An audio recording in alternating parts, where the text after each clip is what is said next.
Hello everyone, welcome back to my channel. ಉಪ್ಪಿಟ್ಟಂದರೆ ಯಾರಿಗೂ ಅಷ್ಟು ಇಷ್ಟ ಆಗಲ್ಲ, ಆದರೆ ಈ ಥರ ರವೆ ಬಾತು ಒಂದ್ಸಲ ಟ್ರೈ ಮಾಡಿ ನೋಡಿ, ಎಲ್ಲರೂ ತುಂಬ ಇಷ್ಟಪಟ್ಟು ತಿಂತಾರೆ. ಇದನ್ನು ಮಾಡೋದು ಕೂಡ ತುಂಬ ಸಿಂಪಲ್ ಮತ್ತು ತುಂಬ ಟೇಸ್ಟಿಯಾಗಿ ಕೂಡ ಇರುತ್ತೆ.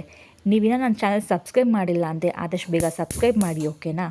ಮತ್ತು ಇದನ್ನು ಮಾಡೋದಕ್ಕೆ ಫಸ್ಟು ಪ್ಯಾನಿಗೆ 1-2 ಸ್ಪೂನ್ ಆಯಿಲ್ ಹಾಕ್ಕೊಳ್ತಾ ಇದ್ದೀನಿ.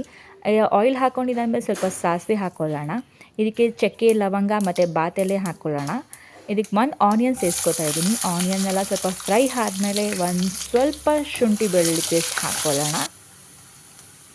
ಶುಂಠಿ ಬೆಳ್ಳುಳ್ಳಿ ಪೇಸ್ಟ್ ಹಾಕ್ಕೊಂಡಿದ್ದಾದಮೇಲೆ 1 ಟೊಮೊಟೊ ತೊಗೊಂಡಿದ್ದೀನಿ ಮತ್ತು 5-6 ಮೆಣಸಿನ್ಕಾಯಿ ತೊಗೊಂಡಿದ್ದೀನಿ. ಇದನ್ನೆಲ್ಲ ಹಾಕ್ಕೊಂಡು ಚೆನ್ನಾಗಿ ಫ್ರೈ ಮಾಡ್ಕೊಳ್ಳಿ.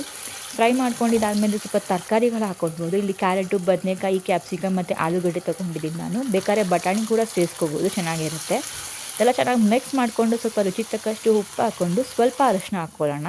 ತರಕಾರಿ ಎಲ್ಲ ಚೆನ್ನಾಗಿ ಬೆಂದಮೇಲೆ ಇದಕ್ಕೆ ಸ್ವಲ್ಪ ಖಾರದ ಪುಡಿ ಮತ್ತು ಧನಿಯಾ ಪೌಡರ್ ಹಾಕ್ಕೊಂಡು 1 ಕಪ್ ರವೆಗೆ 2 ಕಪ್ ನೀರು ಹಾಕ್ಕೊಂಡು ನೀರನ್ನ ಚೆನ್ನಾಗಿ ಕುದಿಯೋಕ್ಕೆ ಬಿಡಿ. ನೀರು ಕುದಿಯೋಕ್ಕೆ ಸ್ಟಾರ್ಟ್ ಆದಮೇಲೆ ಸ್ವಲ್ಪನೇ ರವೆ ಹಾಕ್ಕೊಂಡು ಚೆನ್ನಾಗಿ ಮಿಕ್ಸ್ ಮಾಡ್ಕೊಳ್ಬೇಕು.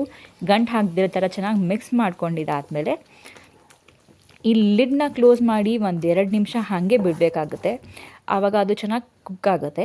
ಲಿಡ್ ಕ್ಲೋಸ್ ಮಾಡಿ ಬಿಟ್ಟಾದ್ಮೇಲೆ ಇಲ್ಲಿ ನೋಡಿ ತುಂಬ ಚೆನ್ನಾಗಾಗಿದೆ ಅಲ್ವಾ. ಇದಕ್ಕೆ ಲಾಸ್ಟಿಗೆ ಸ್ವಲ್ಪ ಕೊತ್ತಂಬರಿ ಸೊಪ್ಪು ಹಾಕ್ಕೊಂಡ್ರೆ ಬಿಸಿ ಬಿಸಿ ರವೆ ಬಾತ್ ರೆಡಿಯಾಗಿದೆ. ನೀವು ಮನೇಲಿ ಟ್ರೈ ಮಾಡಿ ಹೇಗಾಗಿತ್ತು ಅಂತ ಪ್ಲೀಸ್ ಕಮೆಂಟ್ ಮಾಡಿ ಹೇಳಿ, ಓಕೆನಾ.